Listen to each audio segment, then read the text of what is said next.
When the Erie Canal opened in 1825, it was a game changer. It dropped the cost of shipping goods from the Midwest to New York City by like 90%. For example, take this popular candy. The peppermint oil used in this was an ingredient once made in North Buffalo. Thanks to the Erie Canal, the final cost of this product became super affordable because the boats were so much faster than wagons and the candy got to its customers quicker. Hi, my name's Maya, and this is the official New York State mammal. Did someone say Archie. candy? Yes, as you might have guessed, this beaver has a sweet tooth too. In today's video, we focus on the legacy of the Erie Canal. Because of it, New York City was transformed into the commercial capital of America. Wow, how in the world did they accomplish Well, they did that with steamers, barges, and packet boats that carried passengers. This packet boat is called the Seneca Chief. It's a replica built for the canal's bicentennial. This replica was launched in September 2025 and traveled from Buffalo to the New York harbor, exactly like the original did on its maiden voyage. While this replica took 33 days, the original only took 10.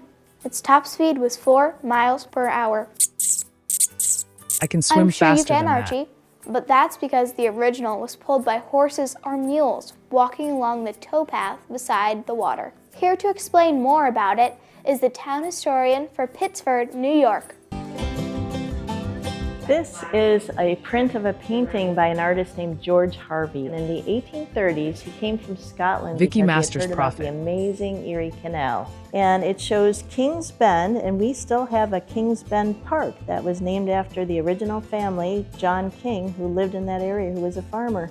And in the background, you can see some of the buildings that are still in the village of Phoenix Pittsford Hotel. today. This shows a scow, and right on the side it says Pittsford, and a scow is a kind of workboat. And if there was an issue on the banks, maybe a tree had fallen across the water, or maybe there was a hole on the side that had to be repaired, they would be the ones who would repair that.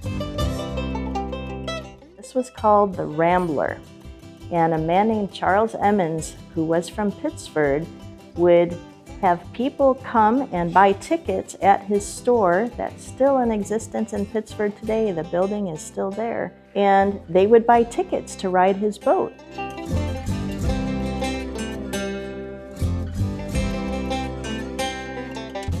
We're here on Shane Place. Shane Place is the village of Pittsford's historic canal district along the Erie Canal.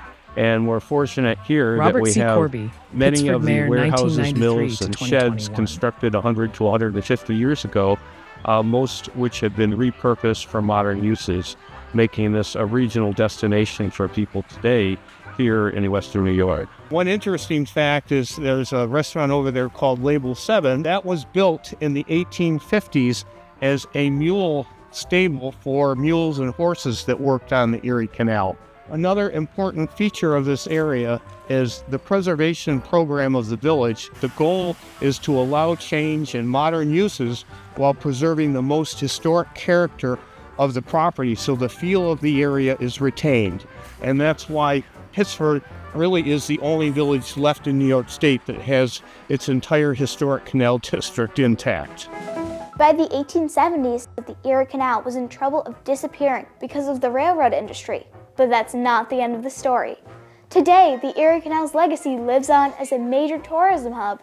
Did you know that beavers are a tourism magnet too? I think that's a story for another video, Archie. Any final words?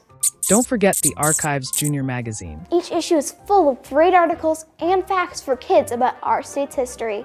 On behalf of the New York City Archives, thanks for watching. Archie and I will see you on the next episode of Consider the Source. Archives Partnership Trust. ConsiderTheSource.org. This educational video was produced for ConsiderTheSource.org with support from the Robert David Lyon Gardner Foundation and donors to the New York State Archives Partnership Trust. Visit ConsiderTheSource.org for free access to all our educational materials.